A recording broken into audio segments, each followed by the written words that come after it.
नमस्कार दोस्तों, आप सभी का स्वागत है हमारे YouTube channel SP exam ready academy. तो बच्चों, आप सब कैसे हो? आई होप आप सब बढ़िया होंगे, मस्त होंगे और जबरदस्त होंगे। तो आज से हम लोग स्टार्ट करने जा रहे हैं क्या, कक्षा 10वीं का गणित का अध्याय नंबर 1। अध्याय नंबर 1 में क्या, वास्तविक संख्या। ठीक है, वास्तविक संख्या के बारे हम लोग बढ़िया से पढ़ने वाले हैं। ठीक है, एक एक क्वेश्चन करेंगे, एग्जाम्पल के साथ करेंगे। ठीक है, हर एक कॉन्सेप्ट आप अच्छे से समझिएगा और हम अच्छे से आपको समझाएंगे। ठीक है, तो पहला टॉपिक क्या है? पहला टॉपिक क्या है? संख्या पद्धति। हम लोग कक्षा 10 की गणित में पहला टॉपिक पढ़ेंगे क्या, संख्या पद्धति। संख्या पद्धति के बारे में पढ़ेंगे। ठीक है, संख्या पद्धति में हम लोग क्या पढ़ेंगे, नंबर्स के बारे में पढ़ेंगे, गिनती के बारे में पढ़ेंगे। कौन सी गिनती को क्या बोलते हैं, 1 से अनंत तक गिनती को क्या बोलते हैं, 0 से अनंत तक वाली गिनतियों को क्या बोलते हैं, वास्तविक संख्या क्या है, पूर्ण संख्या क्या है, पूर्णांक संख्या क्या है, ये सभी संख्याएं इसके अंदर आएंगे। ठीक है, दूसरा टॉपिक क्या है, अंक गणित की आधारभूत प्रमेय। ठीक है, अंक गणित की आधारभूत प्रमेय में हम लोग बेसिक ये पढ़ेंगे, एलसीएम और क्या पढ़ेंगे, एचसीएफ। क्या, एचसीएफ। ठीक है, अंक गणित के आधारभूत प्रमेय में हम मोटा मोटा क्या पढ़ेंगे, एचसीएफ और एलसीएम। ठीक है, बढ़िया से एलसीएम के क्वेश्चन सॉल्व करेंगे और एचसीएफ के क्वेश्चन सॉल्व करेंगे। ठीक है, तीसरा टॉपिक क्या है, यूक्लिड विभाजन प्रमेय। ये topic MP board, CBSE board, ये दोनों टॉपिक एमपी बोर्ड और सीबीएसई बोर्ड और एक दो बोर्ड में और भी नहीं है, आप देख लीजिएगा अपने सिलेबस के अकॉर्डिंग। ठीक है, तो यूक्लिड विभाजन प्रमेय एमपी बोर्ड में और सीबीएसई बोर्ड में नहीं है। ठीक है, आप अपने सिलेबस के हिसाब से पढ़िएगा। ठीक है, हम ये दो टॉपिक जो है, जब ये हमारे ये दो टॉपिक कंप्लीट हो जाएंगे फिर इसको स्टार्ट करेंगे। ठीक है, तो यूक्लिड विभाजन प्रमेय में हम लोग क्या पढ़ेंगे, यूक्लिड विभाजन प्रमेय में हम लोग क्या पढ़ेंगे बेटा, एचसीएफ के बारे में पढ़ेंगे। ठीक है, हम लोग एचसीएफ निकालना सीखेंगे। ठीक है, इसमें एक मेथड होता है, यूक्लिड विभाजन एल्गोरिथम का मेथड होता है क्या, a is equal to b q plus r. हम लोग इस फॉर्मूले के हिसाब से एचसीएफ निकालना सीखेंगे। ठीक है, और यहाँ हम उसके हिसाब से निकालेंगे क्या, विभाज्यता नियम के हिसाब से हम एलसीएम भी निकालेंगे और एचसीएफ भी निकालेंगे। ठीक है, चलिए तो हम लोग अपना टॉपिक स्टार्ट करते हैं। पहला टॉपिक क्या है, संख्या पद्धति। चलिए संख्या पद्धति के बारे में अच्छे से पढ़ते हैं। ठीक है,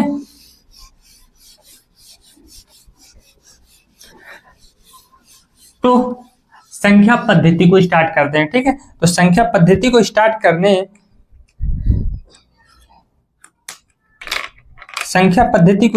हैं। ठीक है, तो संख्या पद्धति का पहला टॉपिक क्या है, इसके बारे में पहला नंबर कौन है हमारा, ए नंबर डाल देते हैं। ठीक है, पहले नंबर पे हम क्या पढ़ेंगे, प्राकृत संख्या। प्राकृत संख्या कहिए या फिर प्राकृत संख्या कहिए। ठीक है, प्राकृत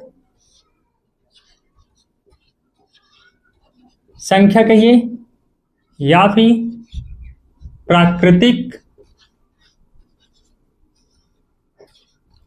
संख्या कहिए। ठीक है, इसको दो नामों से जाना जाता है, कौन कौन सा, प्राकृत संख्या या प्राकृतिक संख्या। ठीक है, तो प्राकृत संख्या से हमको कुछ समझ में आ रहा होगा, प्राकृत मतलब नेचुरल। ठीक है, हम लोग जो पढ़ते चले आ रहे हैं, बचपन से पढ़ते चले आ रहे हैं गिनतियों के बारे में, कौन कौन सी गिनती हम लोग, कोई भी मान लीजिए किसी, मान लो सेव रखा हुआ है। ठीक है, मान लो कुछ सेव रखे हुए हैं, उसको गिनेंगे यदि, तो हम लोग कहाँ से गिनती स्टार्ट करते हैं, 1 से स्टार्ट करते हैं। ठीक है, इसी तरह यदि मान लीजिए बनाना रखा हुआ है 1 दर्जन, ठीक है, तो यदि उसकी गिनती करेंगे तो कहाँ से स्टार्ट करेंगे, 1 से करेंगे। ठीक है, 0 से तो नहीं करते, 1 ही से करते हैं। तो इसी तरह प्राकृत संख्या को सबसे पहले पढ़ा जाता है। ठीक है, नंबर सिस्टम के अंदर, इसी को क्या बोलते हैं, नंबर सिस्टम।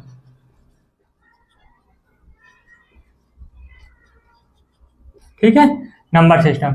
तो प्राकृत संख्या में कौन कौन सी संख्याएं आती हैं, 1, ठीक है, 2, 3, 4, 5, 6, 7, 8, 9 dash dash dash and so on.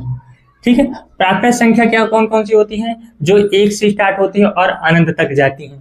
ठीक है, कौन कौन सी हैं, 1, 2, 3, 4, 5, 6, 7, 8, 9, मतलब जो 1 से स्टार्ट होगी और कहां तक जाएंगी, अनंत तक जाएंगी, तो वो कौन सी संख्या कहलाएंगी, प्राकृत संख्या। ये सारी संख्या हम लोग बचपन से पढ़ते चले आ रहे हैं। इसमें कोई रॉकेट साइंस नहीं है कि हम लोग इसको समझाएं। ठीक है, दूसरा टॉपिक क्या है? दूसरा नंबर सिस्टम के अंदर आता है क्या? पूर्ण संख्या। पूर्ण संख्या, ठीक है।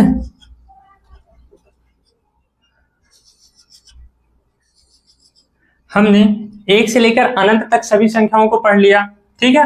अब कौन सी संख्या बची?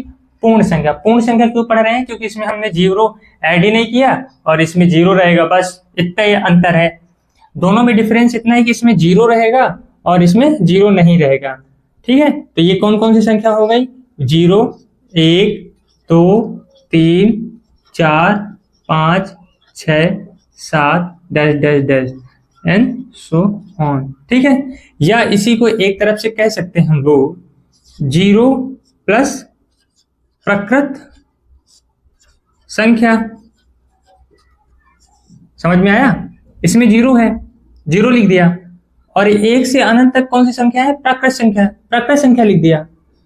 समझ में आई बात को? 0 प्लस प्राकृत संख्या, तो प्राकृत संख्या 1 से अनंत तक, और 0 भी जुड़ जाएगा तो कौन सी संख्या हो जाएगी? पूर्ण संख्या हो जाएगी, ठीक। इन दो टॉपिकों के बीच में एक डिफरेंस पूछा करता है कभी कभी, क्या है कि क्या सभी पूर्ण संख्या प्राकृत संख्या है, और दूसरा क्वेश्चन क्या बनता है?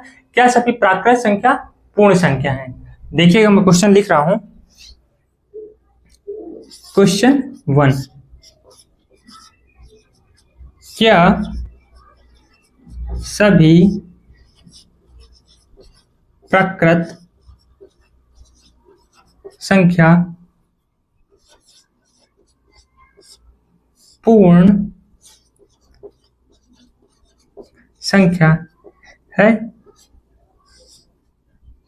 1 मार्क्स के क्वेश्चन पे आएगा ये। क्वेश्चन नंबर दूसरा क्या है? क्या सभी पूर्ण संख्या प्राकृत संख्या है, ठीक है। पहला क्वेश्चन क्या है? क्या सभी प्राकृत संख्या पूर्ण संख्या है? दूसरा क्वेश्चन क्या कहता है? क्या सभी पूर्ण संख्या प्राकृत संख्या है? चलिए देखिएगा, क्वेश्चन पढ़ते ही आपके आंसर दिमाग में आ गया होगा। चलिए हम लोग समझा दे रहे हैं। क्या लिखा हो? सभी प्राकृत संख्या, सभी प्राकृत संख्या पूर्ण संख्या है। क्या सभी प्राकृत संख्या, मतलब जितनी लिखी हुई है, देखिएगा जितनी लिखी है, क्या सभी प्राकृत संख्या पूर्ण संख्या है? समझ में आ रहा है? क्या सभी, मतलब ये सारी प्राकृत संख्या पूर्ण संख्या के अंदर आती हैं? बिल्कुल, सभी प्राकृत संख्या पूर्ण संख्या होती हैं। देखिए सभी प्राकृत संख्या पूर्ण संख्या के अंदर लिखा हुआ है ना, लिखा है ना।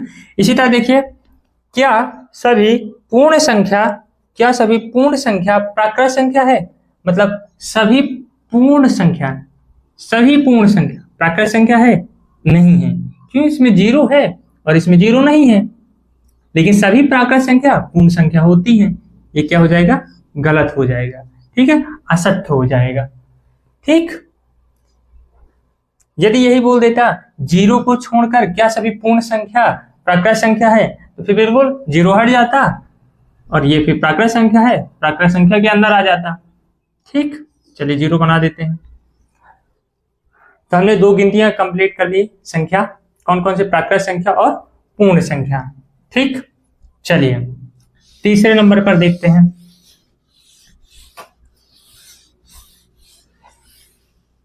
तीसरे नंबर की गिनती संख्या बहुत ही मजेदार है। तो तीसरे नंबर की संख्या कौन सी है? पूर्णांक संख्या, पूर्णांक संख्या। तीसरे नंबर पर क्या पढ़ेंगे? पूर्णांक संख्या। देखिएगा, समझिएगा, हम लोग 1 से लेकर अनंत तक पढ़ चुके हैं, ठीक है। फिर हम लोग 0 से लेकर अनंत तक पढ़ चुके हैं, ठीक। अब क्या बचा हुआ है? माइनस वाली संख्या, ठीक है। टेम्परेचर को कैसे नापा जाता है, माइनस में। तो माइनस वाली संख्या कहाँ पढ़ेंगे हम लोग, पूर्णांक संख्या। पूर्णांक संख्या के अंदर कौन कौन सी आती हैं, माइनस और प्लस और जीरो। तो देखिए पूर्णांक संख्या कौन कौन सी हो जाएंगी, -4, -3, -2, -1, 0, 1, 2, 3, 4, डैश डैश डैश, और यहां भी डैश डैश डैश। ठीक, ठीक है। मतलब पूर्णांक संख्या कौन कौन सी होती है, जीरो से लेकर 0, 1, 2, 3, 4, 5, 6, 7, 8 डैश डैश, और ये साइड माइनस वाली -1, -2, -3, -4 डैश डैश डैश। इस साइड क्या है, जीरो के लेफ्ट हैंड साइड कौन सी संख्या रहती है, नेगेटिव संख्या। ठीक है, जीरो के दाएं साइड कौन सी संख्या होती है, पॉजिटिव संख्या। ठीक है, इसमें यदि क्वेश्चन बनेगा, क्वेश्चन देखें, यदि क्वेश्चन अभी बाद में देखेंगे, पहले देखिए हमने क्या पढ़ा, एक से लेकर अनंत तक कौन सी संख्या हमने पढ़ा, प्रकृत संख्या। ठीक है, फिर जीरो से लेकर अनंत तक कौन सी संख्या पढ़ा हमने, पूर्ण संख्या। दो संख्या तो इसके अंदर आ गई ना, पूर्णांक संख्या के अंदर दो संख्या आ गई, दिख रहा है, प्राकृत संख्या और पूर्ण संख्या। ठीक है, चलिए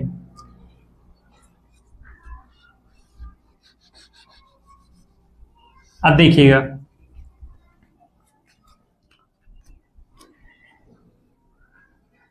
जीरो के लेफ्ट वाली संख्याओं को क्या बोलते हैं, सॉरी सभी संख्याओं को ऋणात्मक संख्या।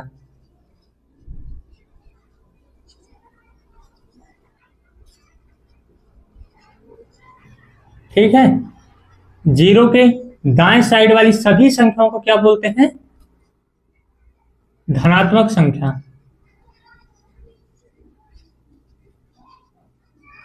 ठीक है, तो भैया जीरो के दाएं साइड वाली संख्या को क्या बोल दिए, धनात्मक संख्या। जीरो के बाएं वाली संख्याओं को, सभी संख्याओं को क्या बोल दिए, ऋणात्मक संख्या। तो हमारा क्या बचा हुआ है अभी, जीरो। तो जीरो को कौन सी संख्या बोलते हैं, धनात्मक में आता है या फिर जीरो ऋणात्मक के अंदर आता है, देखते हैं। देखिएगा एक स्टेटमेंट है, जीरो को, शून्य को ना ही धनात्मक माना जाता और शून्य को ना ही क्या माना जाता है, ऋणात्मक माना जाता। ठीक है, ये कॉन्सेप्ट आप अपने दिमाग पे रखिएगा, कोई भी पूछ सकता है जीरो धनात्मक है या फिर ऋणात्मक, तो आपका जवाब क्या होना चाहिए, जीरो ना ही धनात्मक होता और ना ही ऋणात्मक होता। ठीक है, जीरो को क्या नहीं माना जाता, ना ही धनात्मक माना जाता और ना ही ऋणात्मक माना जाता। ठीक है,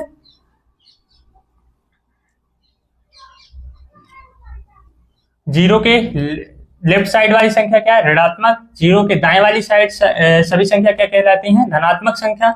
जीरो को क्या बोलते हैं, ना ही ऋणात्मक बोलते हैं और ना ही धनात्मक बोलते हैं।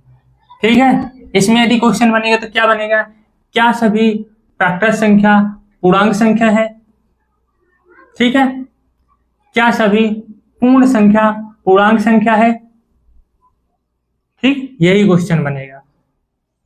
अब इसको पढ़ने से आगे थोड़ी सी एक दो दो टॉपिक को समझ लेते हैं। दो टॉपिक कौन कौन से हैं, धनेत्तर पूर्णांक और ऋणेत्तर पूर्णांक। ठीक, कौन कौन से टॉपिक हैं, दो, धनेत्तर पूर्णांक और ऋणेत्तर पूर्णांक। यहां पास कौन कौन सा है, पहला धनेत्तर पूर्णांक और दूसरा ऋणेत्तर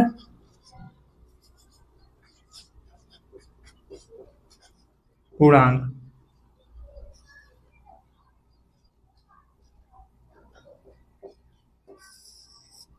दो टॉपिक हैं, क्या? धनेतर पूर्णांक और ऋणेतर पूर्णांक। देखिएगा इधर थोड़ी सी, एक को समझाता हूं, दूसरा आपको अपने आप समझ में आ जाएगा। धनेतर, ठीक है, धनेतर को ले लीजिए, अभी आप पूर्णांक मत लीजिए। धनेतर का यदि आप संधि विच्छेद करेंगे तो क्या होगा? धन प्लस इतर, यही होगा ना धनेतर का। धनेतर का क्या संधि विच्छेद होगा? धन प्लस इतर। तो दोस्तों हिंदी में धन का मतलब क्या होता है? सभी धनात्मक संख्या, यही होता है ना धन का मतलब, पॉजिटिव संख्या। ठीक है, एक तरफ से देखिएगा। प्लस हिंदी में इतर का मतलब क्या होता है? इतर का मतलब हिंदी में होता है कि उसके अलावा या उसे छोड़कर। क्या होता है? उसके अलावा या फिर उसे छोड़कर। ठीक है, तो मतलब क्या हुआ यहाँ पास? उसके अलावा या छोड़कर, व या छोड़कर, हिंदी में मतलब होता है कि इसका इतर का मतलब। ठीक है, तो यहाँ पास क्या समझ में आता है? धन और इतर मतलब पॉजिटिव संख्याओं को छोड़कर, धन वाली संख्याओं को छोड़कर या धन वाली संख्याओं के अलावा जितनी भी संख्या होती हैं, धन वाली संख्याओं को छोड़कर तो कौन कौन सी संख्या बची? जीरो और माइनस वाली संख्या, मतलब धन वाली सभी संख्याओं को हटा देना है। देखिएगा, एक से सभी संख्याओं को आप हटा देंगे, जितनी संख्या बचेंगी वो कौन सी संख्या कहलाएगी? धनेतर पूर्णांक कहलाएगी। ठीक है, धनेतर पूर्णांक के अंदर हम लोग लिख देंगे -1, -2, -3, -4 डैश डैश डैश। ठीक है, और साथ ही साथ क्या रहेगा? जीरो। जीरो क्यों रहेगा? क्योंकि जीरो ना ही धनात्मक होता और ना ही ऋणात्मक होता। इसी तरह इसको देखिएगा, ऋणेतर। ऋणेतर पूर्णांक का मतलब क्या होता है हिंदी में? देखिएगा, ऋण प्लस इतर, ऋण प्लस इतर। देखिएगा यहां क्या होता है? ऋण प्लस ऋणेतर। ऋणेतर का संधि विच्छेद क्या होगा? ऋण प्लस इतर। ठीक है, जब ऋण प्लस इतर लिखा हुआ है, ठीक है, ऋण मतलब नेगेटिव संख्या और इतर मतलब उसके अलावा या उसको छोड़कर, मतलब ऋण वाली सभी संख्याओं को छोड़कर जितनी संख्या बचती है उसे क्या? ऋणेतर पूर्णांक माना जाता है। तो कौन कौन सी हो जाएंगी? 0, 1, 2, 3, 4, 5, 6 डैश डैश डैश। ठीक है, धनेतर पूर्णांक कौन कौन से होंगे? 0 प्लस 0, -1, -2, -3, -4 डैश डैश डैश। ऋणेतर पूर्णांक कौन कौन सी हो जाएंगे? 0, 1, 2, 3, 4, 5, 6 डैश डैश डैश। ठीक है, ये तीन संख्या तुमको समझ में आई? चलिए, भी समझ में आई तो बहुत अच्छी बात है। ठीक है,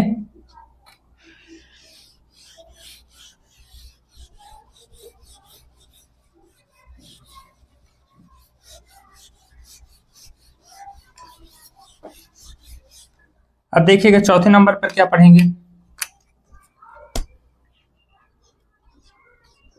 परिमेय संख्या।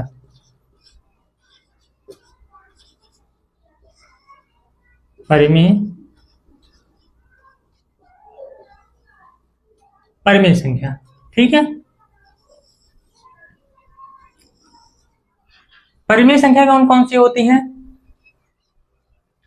परिमेय संख्या होती है जिसे p/q के रूप में लिखा जा सकता है, अर्थात बट्टे वाली संख्या जो बट्टे के ऊपर और बट्टे के नीचे लिखी होती हैं उन्हें कौन सी संख्या कहते हैं? परिमेय संख्या। कौन सी संख्या? परिमेय संख्या। देखिएगा कौन कौन सी संख्या होती हैं। देखिए, जिस संख्या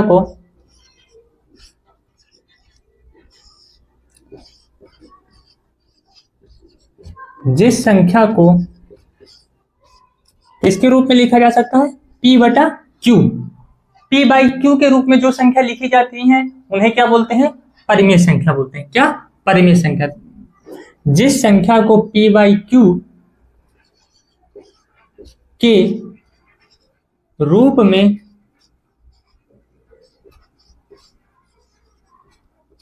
लिखा जाता है तो वो कौन संख्या होंगी? परिमेय संख्या। और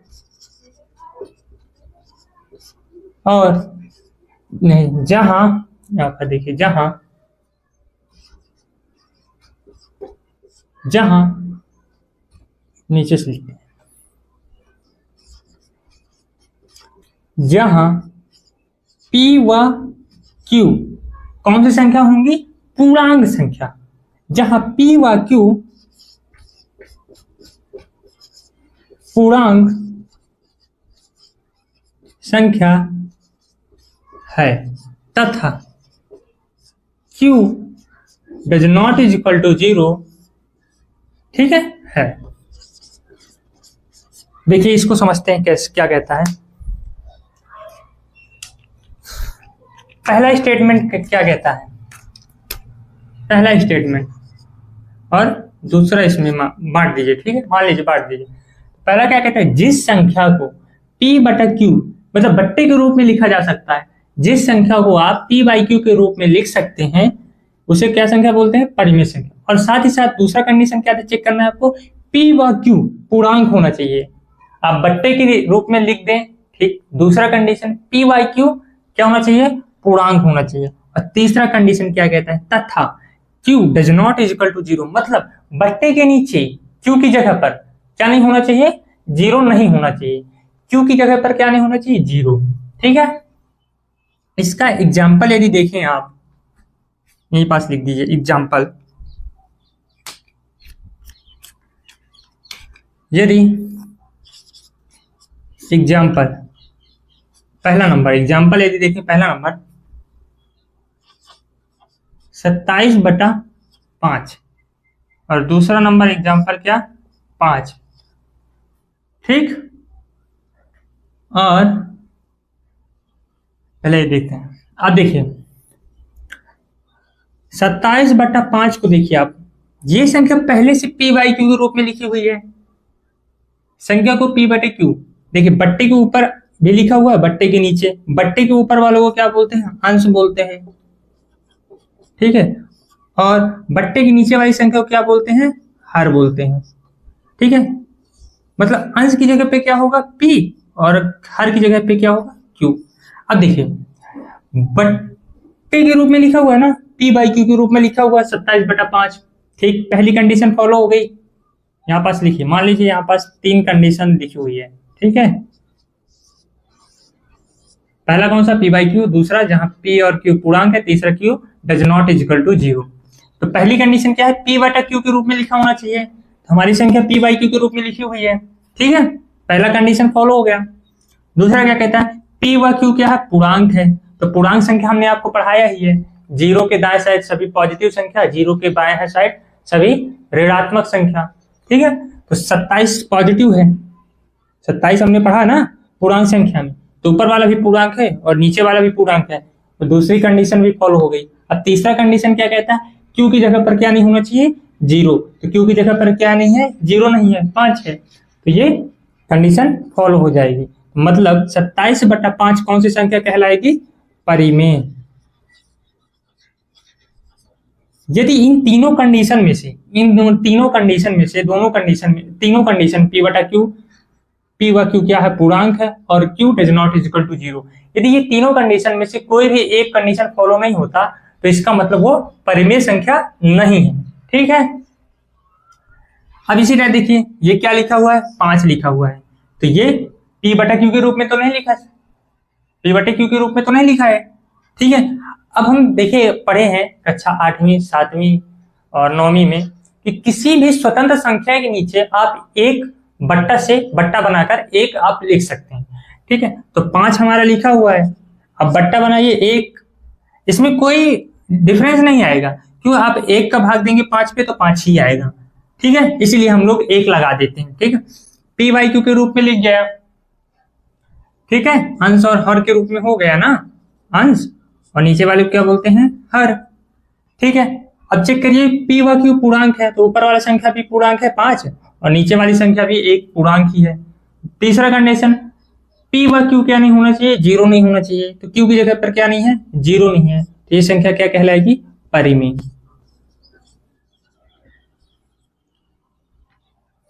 ठीक है, चलिए कभी कभी एक क्वेश्चन आता है, यहीं से देखिएगा, यहीं पास मिटा दूं, इसको मिटा देता हूं, एग्जाम्पल को, एग्जाम्पल आप लिख लीजिए। ठीक है, कभी कभी एक क्वेश्चन पूछेगा या फिर कोई भी पूछ सकता है, क्या, बहुत ही अच्छा क्वेश्चन है, हमेशा डाउट रहता है, क्या है, जीरो परिमेय संख्या है या फिर नहीं, मतलब जीरो को बताना है कि परिमेय है या फिर अपरिमेय। ठीक है,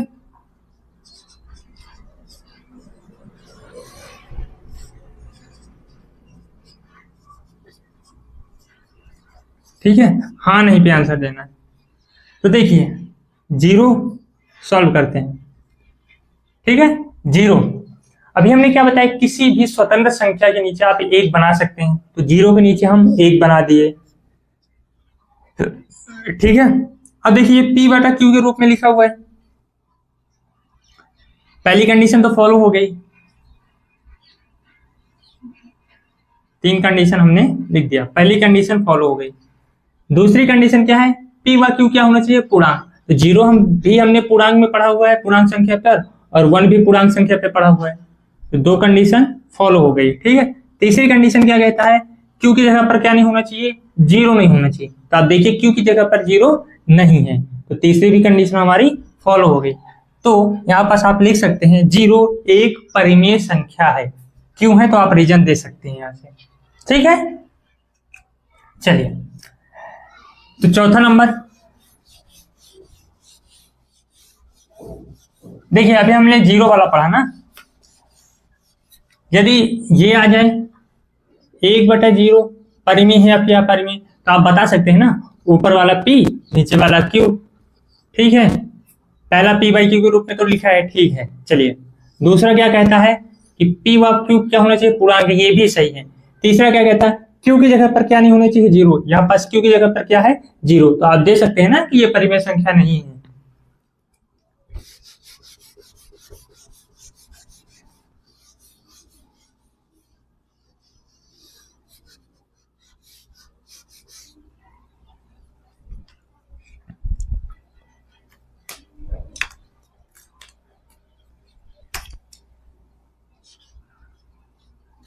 ई नंबर, पांचवा नंबर क्या कहता है, अपरिमेय संख्या।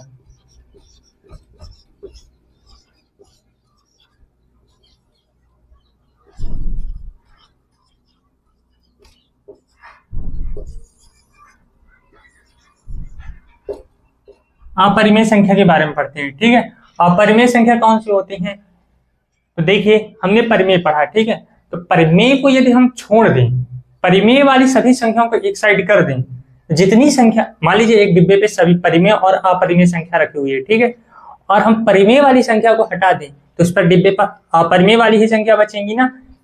ठीक है, तो यहां पास लिख सकते हैं, परिमेय वाली संख्या को छोड़कर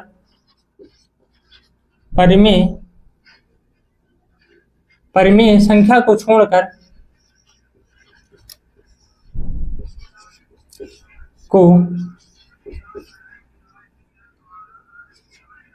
छोड़कर बची सभी संख्या कौन सी संख्या हो जाएगी, अपरिमेय। ठीक है, कौन सी संख्या हो जाएगी, अपरिमेय संख्या, या इसी को कह सकते हैं वे संख्या जिसे p बाई q के रूप में नहीं लिखा जा सकता, अर्थात या तथा, जहां, कुछ भी लिख लीजिए, जहां p व q क्या पूर्णांक है तथा q does not is equal to zero, इसे p बाई q के रूप में नहीं लिखा जा सकता। ठीक है, या फिर इसे आप लिख भी देंगे तो कोई ना कोई कंडीशन अनफॉलो हो जाएगी। ठीक, आप देख के बताइएगा, देखिएगा एग्जाम्पल देखते हैं। एग्जाम्पल एक, अंडर रूट दो। ठीक है, अब अंडर रूट दो को देखिए, हमने क्या बताया हुआ, किसी भी संख्या के नीचे आप एक लगा सकते हैं, आप स्वतंत्र हैं। ठीक है, तो अंडर रूट दो के नीचे आप वन लगा दिए, अब ये संख्या p बाई q के रूप में लिख गई ना, पी बाई क्यू के रूप में लिख दी। ठीक, दूसरा कंडीशन क्या कहता है, जहां पी बाई क्यू क्या है, पूर्णांक है। तो देखिए 1 पूर्णांक है, ठीक है, 1 तो हमने पढ़ा वो पूर्णांक वाली संख्या, बट अंडर रूट 2 हमने कभी नहीं आपको पढ़ाया कि अंडर रूट 2 एक पूर्णांक संख्या है। तो ये पूर्णांक संख्या नहीं है। कौन सी संख्या नहीं है, पूर्णांक संख्या नहीं है, ये पूर्णांक संख्या है। ठीक है, तो ये कंडीशन, दूसरी कंडीशन अनफॉलो हो गई। जब ये अनफॉलो हो गई तो इसका मतलब क्या हुआ, ये परिमेय संख्या तो नहीं है। परिमेय की कंडीशन क्या है, पी बाई क्यू के रूप में होना चाहिए। समझ रहे हैं, पी बाई क्यू के रूप में होना चाहिए, पी बाई क्यू पूर्णांक होना चाहिए। अब देखिए यदि हम इसको चेक करते हैं परिमेय के रूप में, तो पी बाई क्यू के रूप में तो हो गया। दूसरा क्या कहता है, पी बाई क्यू पूर्णांक होना चाहिए, तो ऊपर वाला संख्या पूर्णांक है ही नहीं, तो ये परिमेय संख्या होगी ही नहीं। और जब ये परिमेय संख्या नहीं होगी तो कौन सी संख्या बचती है, अपरिमेय संख्या। तो ये किसके अंदर आ जाएगी, अपरिमेय संख्या के अंदर। आपको ये चेक करना है कि ये परिमेय है कि नहीं है, और जब वो परिमेय संख्या नहीं है तो बची हुई संख्या अपरिमेय संख्या हो जाएगी। ठीक है, चलिए दूसरा एग्जांपल पाई।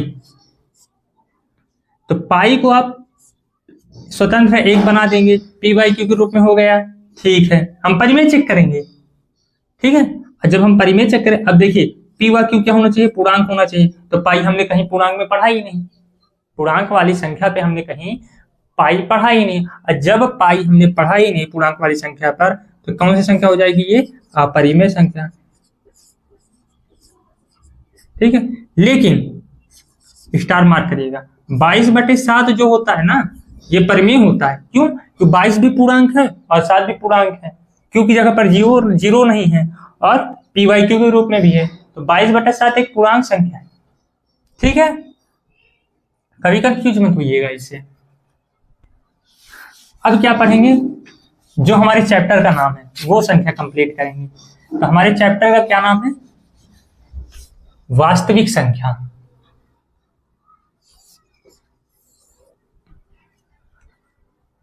ठीक, क्या नाम है, वास्तविक संख्या।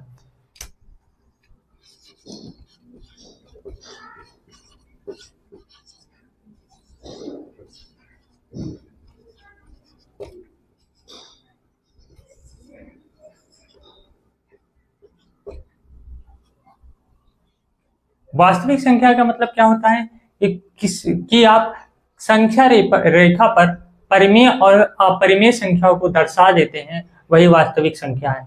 ठीक है, संख्या रेखा पर जितनी भी संख्या होती हैं, परिमेय, अपरिमेय, प्राकृत, पूर्ण, प्राकृत, पूर्ण, पूर्णांक, जितनी भी संख्याएं होती हैं, आप उसको उन सभी संख्याओं को क्या कहते हैं, वास्तविक संख्या। मतलब सभी संख्याओं का मिक्सअप। देखिए समझिएगा,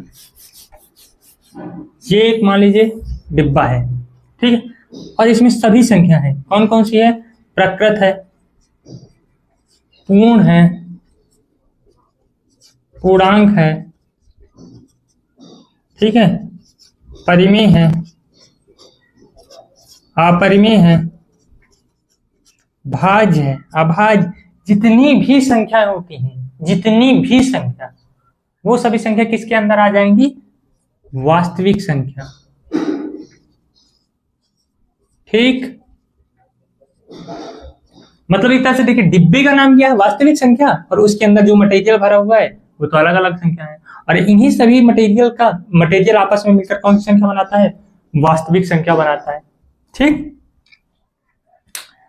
अब देखिएगा कुछ संख्याओं के बारे में और पढ़ लेते हैं। कौन कौन सी संख्या, भाज्य संख्या।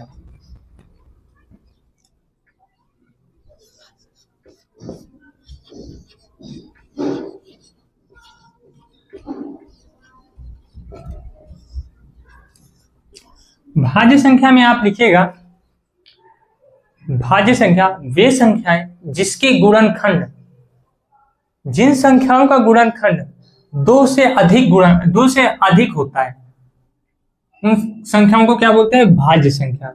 भाज्य संख्या का मतलब क्या है कि गुणनखंड उसके 2 से अधिक होना चाहिए। मतलब एक गुणनखंड और स्वयं, जैसे मान लीजिए 4 है, ठीक है, एक को छोड़कर और 4 को छोड़कर, यदि 2 से ज्यादा गुणनखंड है, 3 भी हो गया, 4 भी हो गया, 5 भी हो गया, मतलब 2 से ज्यादा होना चाहिए, 2 से कम नहीं। यदि 2 भी है तब भी वो भाज्य नहीं होगा, यदि 2 है तो अभाज्य हो जाएगा, 2 से ज्यादा होना चाहिए। और यदि वो 2 से ज्यादा गुणनखंड है तो कौन सी संख्या हो जाएगी? भाज्य। ठीक है, समझने का प्रयास करिएगा। जैसे मान लीजिए 6, 6 के कौन कौन सी गुणनखंड हो सकते हैं? 2, 3, 1, 6 स्वयं से, मतलब 6 संख्या को आप किस किस संख्या से काट सकते हैं? 2 से भी हम काट सकते हैं, 3 से भी काट सकते हैं, 1 से भी काट सकते हैं और 6 से भी काट सकते हैं। टोटल गुणनखंडों की संख्या कितनी आ गई? 4। हमने क्या बोला? 2 से ज्यादा होना चाहिए। जब ये इसके गुणनखंड कितने हैं? 4, तो ये कौन सी संख्या हो जाएगी? भाज्य। आपको बस इतना ध्यान रखना है कि इसके गुणनखंड 2 से ज्यादा होना चाहिए, बस। ठीक है, अगला अभाज्य।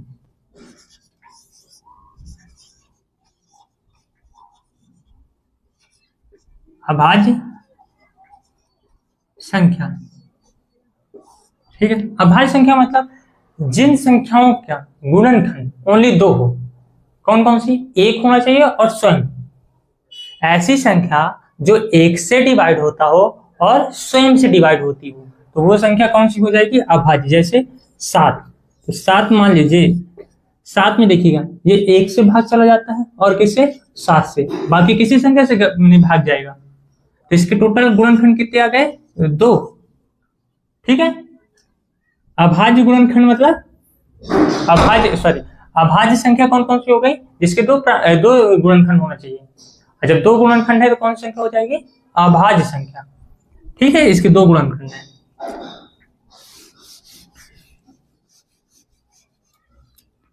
ठीक, अब एक संख्या और पढ़िएगा,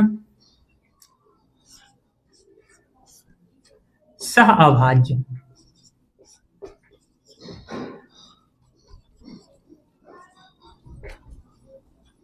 देखते हैं सहअभाज्य संख्या कौन कौन सी होती हैं।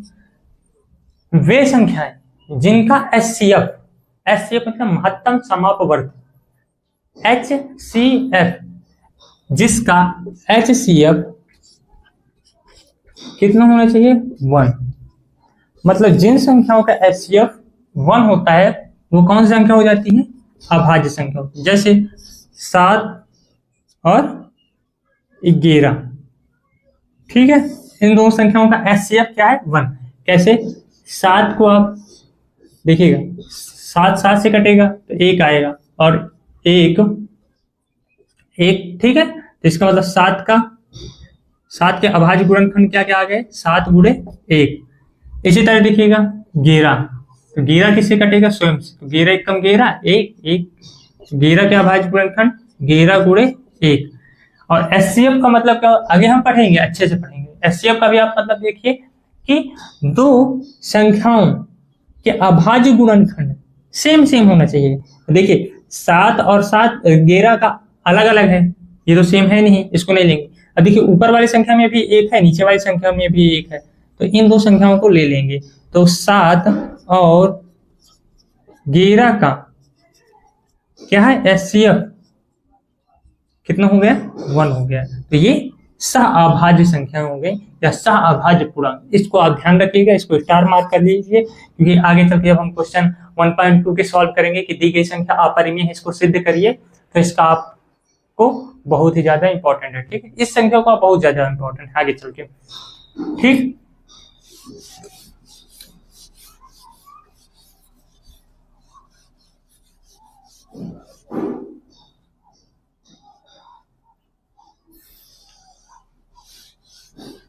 चलिए, ये संख्या पद्धति का हमारा टॉपिक कंप्लीट हो चुका है।